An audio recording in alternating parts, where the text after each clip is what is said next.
ఇప్పటికే వక్తలు చాలా విషయాలను ప్రస్తావించారు. ఈ సుప్రీంకోర్టు తీర్పు తదితర అంశాలపైన నేను రెండు విషయాలను స్పష్టంగా మాట్లాడదలుచుకున్నాను. యూనివర్సిటీలో ఉన్నటువంటి నాలాంటి టీచర్లు ఒక 20 నుంచి 30 మంది వరకు యూనివర్సిటీలో పనిచేస్తున్నారు. వాళ్ళతో కూడా 2-3 మీటింగ్లు ఇంతకుముందే జరిగినాయి యూనివర్సిటీలో రకరకాల ప్రదేశాల్లో. వాళ్ళందరూ కూడా తమ యొక్క అభిప్రాయాన్ని చెప్పినారు. ఇంకా ముందు కూడా నేను అనుకునేది ఇదేదో చివరి మీటింగ్ కాదు ఈ అంశం పైన. ఇలాంటి మీటింగ్లు ఇంకా చాలా జరగాల్సి ఉంది. ఎందుకంటే ఈ డిస్కషన్స్ అనేవి ఎంతమంది మాట్లాడుతుంటే రకరకాల అభిప్రాయాలు వస్తుంటాయి. ఆ అభిప్రాయాలన్నింటినీ కూడా తీసుకొని ఏదో నా అభిప్రాయం ఇంతకుముందు కుమార్ చెప్పినట్టు కుమార్ అభిప్రాయం లేకుంటే పట్టగారి అభిప్రాయమే కాకుండా ఊర్లలో ఉన్నటువంటి వాళ్ళకు ఒక దిశానిర్దేశం అనేది మనం మాట్లాడుతున్నారు. ఊర్లలో ఉన్నటువంటి కమ్యూనిటీ గురించి నేను 2 విషయాలు మాట్లాడుకున్నాను. దిశానిర్దేశం లేకుండా వాళ్ళు ఏం లేరు, వాళ్ళు స్పష్టంగానే ఉన్నారు. వాస్తవంగా ఏంటంటే వర్గీకరణ చేయాలి చేయొద్దు అనేది ఆ డివిజన్ అనేది గత 50-60 ఏళ్ళ నుంచి ఊర్లలో కొనసాగుతున్నది. ఊర్లలో ఉన్నటువంటి ఏదైనా ఉద్యమాలు కులాల పరంగా కానీ అస్పృశ్యంగా పరంగా కానీ లేక ఎప్పుడైనా జరిగినటువంటి పరిస్థితుల్లో మాత్రమే మాల మాదిగలు యునైటెడ్గా ఉండి ఆ యొక్క ఉద్యమాలకు నాయకత్వం వహించారు. నాయకత్వం వహించిన దాంట్లో మాలలు ముందున్నారు, ముందు నుంచి కూడా. ఇప్పటికి కూడా అదే పరిస్థితి ఉంది.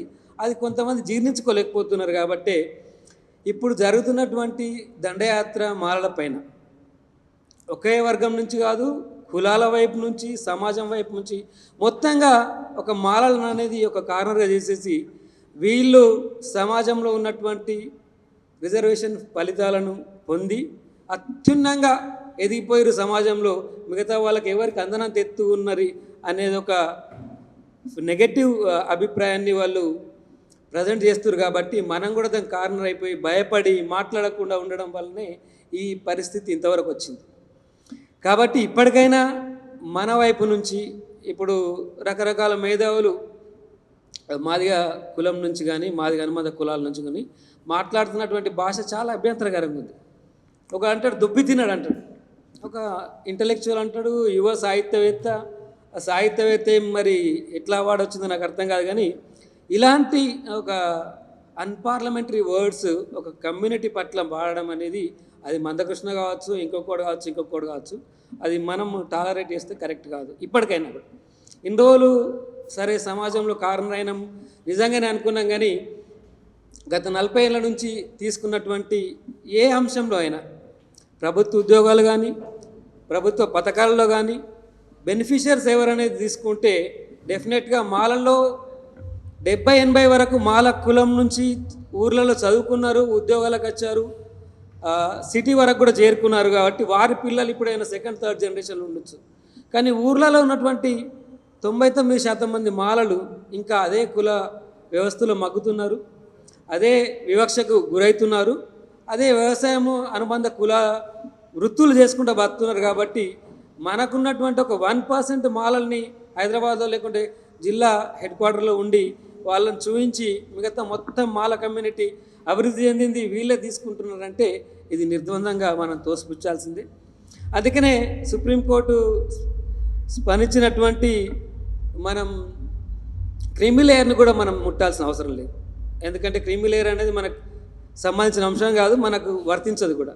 కాబట్టి ఆ క్రీమీ లేయర్ లేని అంశాన్ని మనం మాట్లాడుకుంటూ దాన్ని ఇంకా పాపులరైజ్ చేయడం అనేది అది నాకైతే పర్సనల్గా అది మనం ముట్టకుండా ఉంటేనే బాగుంటుంది.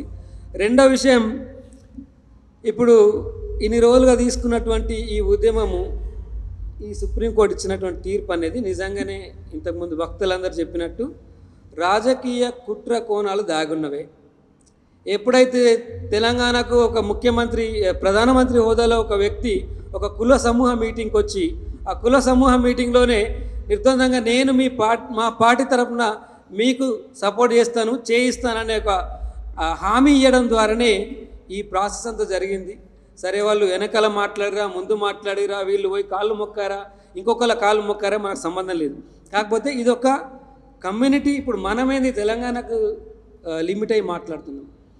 మొత్తం భారతదేశంగా వైపు తీసుకున్నటువంటి అయితే చాలా కులాలు ఇంతకుముందు మాట్లాడినటువంటి మాంగులు కానీ, చెమార్లు కానీ, వాల్మీకులు కానీ, ఇతర చాలా కులాలు కూడా మనలాగానే ఉన్నాయి. కాబట్టి మనం ఎంతసేపు మనం తెలంగాణకు రిస్ట్రిక్ట్ అయి మాట్లాడుతున్నాము, మనపైనటువంటి జరిగినటువంటి వివక్ష ఇన్ని రోజులు కులం పేరు మీద మనం ఎప్పుడు కూడా ఎవరిని దోచుక తిన్నది లేదు, దొబ్బి తిన్నది లేదు. మన కాళ్ళ మీద తల్లిదండ్రులు కష్టపడి వ్యవసాయం చేసుకొని వాళ్ళు చదివించుకుంటే మా తల్లిదండ్రులు, మీ తల్లిదండ్రులు చదువుకొని ఇంతవరకు వచ్చారు. కాబట్టి కేవలం రిజర్వేషన్ల ఫలాల మీదనే ఇప్పుడు మాల జాతి అభివృద్ధి చెందిననేది నిజానికి వాస్తవం కాదు. కాబట్టి ఇలాంటి అంశాలు చాలా ఉన్నాయి. ఇప్పుడు కుమార్ మాట్లాడుతూ రాజ్యాంగ తీర్పు అనేది నేను అనేది ఇంతకుముందు చాలా విద్యావేత్తలు కానీ ఇంతకు రిటైర్ అయిన ప్రొఫెసర్లతో కూడా మాట్లాడడం జరిగింది. వాళ్ళు కూడా చెప్తున్నారు ఏంటంటే, ఈ యొక్క 3 నెలలు కానీ 6 నెలలు కానీ తర్వాత మనకి సుప్రీంకోర్టు ఉన్నటువంటి జడ్జి కానీ చంద్రచూడ్ గారు రిటైర్మెంట్ అవుతుంది. రిటైర్మెంట్ తర్వాత వచ్చేది గవాయ్ గారు. ఆయన కూడా దళిత కమ్యూనిటీకి సంబంధించిన, మహారాష్ట్ర దళిత కమ్యూనిటీకి సంబంధించిన వ్యక్తి. కాబట్టి ఇన్ని రివ్యూ పిటిషన్లో కొన్ని రివ్యూ పిటిషన్లన్నా దాన్ని విచారించి తప్పకుండా మళ్ళీ అది హైయెస్ట్ బెంచ్కి రిఫర్ చేస్తారనే ఒక పాజిటివ్ నోట్ అయితే వాళ్ళు చెప్తున్న అంశాలలో మనకు చాలా స్పష్టంగా అనిపిస్తుంది. కాబట్టి ఇప్పుడే సరిపోతుంది. ఈరోజు రాష్ట్ర ప్రభుత్వం కూడా ఒక సబ్ కమిటీ వేసింది. సబ్ కమిటీ వేసినంత మాత్రాన వాళ్ళు రేపటికి రేపే కమిటీ రిపోర్టు ఇచ్చి అమలు చేయాలి అంటే, అమలు చేయడానికి విధి విధానాలు అయితే ముఖ్యంగా అవసరం ఉంటాయి. ఆ విధి విధానాలు ఏందనేది ఇక్కడ ఉన్నటువంటి తెలంగాణలో ఉన్నటువంటి సెన్సస్ అనేది అవసరం. తప్పకుండా సెన్సస్తో పాటు ఈ రాజ్య రిజర్వేషన్ ఫలాలు అనుభవించినటువంటి ఉద్యోగస్తుల వివరాలు తీయాల్సి ఉంటుంది. దాంతోపాటు గత 30 ఏళ్లలో లబ్ధిదారులు, ఈ రాష్ట్ర ప్రభుత్వం ఇస్తున్నటువంటి ప్రత్యేక స్కీములు కానీ ఎన్ని స్కీమ్లలో ఉన్నటువంటి లబ్ధిదారులందరూ తీసిన తర్వాత ఈ 30-40 ఏళ్ళ నుంచి అనుభవించిన వాళ్ళందరినీ పక్కన పెడుతూ అనుభవించిన వారికి నిజంగానే వాళ్ళకి అవకాశాలు కల్పిస్తే అది వర్గీకరణ కానీ లేకుంటే ఇంకే రూపంలో చేసినా కూడా మనకందరికీ యాక్సెప్టబుల్. నాకు వ్యక్తిగతంగా నేను నిజంగానే తీర్పును వ్యతిరేకిస్తున్నాను. అట్లనే వీళ్ళు చేసే ఈ రిజర్వేషన్లకు కూడా నేను వ్యక్తిగతంగా వ్యతిరేకనే. కాకపోతే 2 విషయాలు, గత 20 ఏళ్ళ నుంచి తీసుకున్నటువంటి ప్రభుత్వ రిక్రూట్మెంట్లలో మాలలకు వచ్చిన 1 or 2% వచ్చింది. 15% ఏ రిక్రూట్మెంట్ తీసుకున్నా కూడా మాలలు రిక్రూట్ అయింది ఓన్లీ 1 or 2% ఉన్నారు. అది యూనివర్సిటీస్ వైపు తీసుకున్నా, తెలంగాణ యూనివర్సిటీలో తీసుకుంటే రిక్రూట్మెంట్ జరిగితే 15 పోస్టులు 12 పోస్టులు వస్తే 1 పోస్టు మాలకు వచ్చింది, 11 పోస్టులు 12 పోస్టులు మాదిగలు తీసుకున్నారు. అది పాలమూరులో కావచ్చు, తెలంగాణలో కావచ్చు, ఉస్మానియాలో కూడా వాళ్ళకు 8-9 వస్తే మేము 5-6 వచ్చాం. కాబట్టి ఇట్లా తీసుకున్న ఒకవేళ వర్గీకరణ వాళ్ళు చేస్తాం అనుకున్నా కూడా మనము 6 to 7% ఉన్నా కూడా ఆ 6 to 7% అనేది 15%లో 100 ఉద్యోగాలు ఉంటే 15 ఉద్యోగాలు మనకు వచ్చినప్పుడు 6-7 ఉద్యోగాలు మనకు కూడా వచ్చే అవకాశం ఉంటుంది. వాళ్ళు 8-9 వచ్చినా వాళ్ళ పైన కూడా వాళ్ళు పాపులేషన్ ప్రకారమే ఒకవేళ తీసుకొని ఇది నిజంగానే ఎస్టాబ్లిష్ చేసిన తర్వాత రిజర్వేషన్ ఇస్తే అట్లా కూడా మనకు పెద్ద నష్టం ఏం లేదు తెలంగాణలో. కాబట్టి నా వ్యక్తిగతంగా నేనైతే రిజర్వేషన్లకు వ్యతిరేకంగా ఈ తీర్పు వర్గీకరణకు. రెండోది, ఒకవేళ చేస్తామన్నా కూడా చేస్తే చేయని, ఎప్పుడైతే మనం యాక్సెప్ట్ చేయగలుగుతామో వాళ్ళు ఇచ్చిన డేటా, ఇప్పుడున్నటువంటి సెన్సస్ ఆ 14 తీసుకుంటారా, నెక్స్ట్ కొత్త సెన్సస్ చేస్తారా, చేసిన తర్వాత దాని ప్రకారం ఈ డేటా ప్రకారము ఈ రిజర్వేషన్ మేము అమలు చేసుకున్నాం అంటే తప్పకుండా మనం యాక్సెప్ట్ చేద్దాం. ఇంకా మిగతా విషయాలు చాలా ఉన్నాయి కానీ సమయం ఇప్పటికే మనకు అదైంది. నెక్స్ట్ ఇంకొక 15 రోజులలో మళ్ళొక మీటింగ్ కూడా రౌండ్ టేబుల్ ఒక డే అంతా పెట్టుకుందాం. 20 మంది వచ్చినా పర్వాలేదు, ఇట్లనే మాట్లాడుకొని మిగతా అందరి అభిప్రాయాలు తీసుకుందాం. వాటిని కుమార్ అన్నట్టు మేధావులు కూడా వాళ్ళ యొక్క దమయంతు చేస్తూ ఉన్నారు. వాటందరి అభిప్రాయాలను క్రోడీకరించుకొని ఏదైనా ఇంపార్టెంట్ పాయింట్ ఉంది, డిస్కషన్ మిస్ అయిన పాయింట్లన్నింటినీ మనం తీసుకొని వాటిని కూడా గవర్నమెంట్ సబ్మిట్ చేసేటువంటి డాక్యుమెంట్లో పొందుపరిస్తే మన వైపు నుంచి మనం చేయగలం. ఇంకో ముఖ్యమైనటువంటి ప్రస్తుత తరుణం ఏంటంటే, నాయకత్వ లక్షణం అనేది మాలలో కొరబడింది. చాలామంది నాయకులు ఉన్నారు, హైదరాబాద్నే ఉంటున్నారు. ఎవరు కూడా హైదరాబాద్ దాటి ఊర్లలోకి వెళ్ళిన దాఖలాలు కనిపిస్తలే ఇప్పటికి కూడా. కాబట్టి ఇప్పటికైనా ఎవరైనా ముందు పడితే తప్పకుండా వాళ్ళు ఒక కమ్యూనిటీని లీడ్ చేసే లీడర్ కాగలుగుతారు. ఛాన్సెస్ ఉన్నాయి, అవకాశాలు ఉన్నాయి. కాబట్టి ఊర్లలోకి వెళ్ళండి, ఊర్లలో వాళ్ళని చైతన్యం చేయండి. అది 2 రకాలు కావచ్చు, వ్యతిరేకించే వాళ్ళు కావచ్చు, సపోర్ట్ చేసే వాళ్ళు కావచ్చు.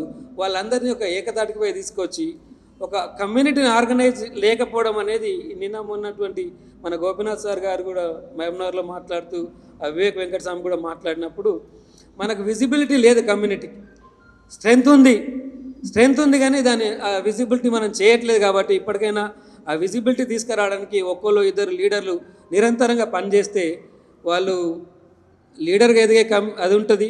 రెండోది మన కమ్యూనిటీని కూడా ఆర్గనైజ్ చేసే అది ఉంటుంది. ఆ కమ్యూనిటీ ఆర్గనైజ్ అయినప్పుడు పొలిటికల్ ప్రెషర్కి కూడా వాళ్ళు ఈల్డ్ కాగలుగుతారు. కమ్యూనిటీ ఆర్గనైజ్ లేరు కాబట్టి పొలిటికల్గా మనం ఒక ఈల్డ్ కాలేకపోతున్నాం, మనం ఆశించిన ఫలితాలని కూడా రాబట్టలేకపోతున్నాం. కాబట్టి ఇవన్నీ అంశాలని ఫర్దర్గా వచ్చే మీటింగ్లో కూడా మాట్లాడుకుందాం. ఈ అవకాశం ఇచ్చినటువంటి తమ్ముడు భాస్కర్ మరియు మిత్రులందరికీ జై భీమ్.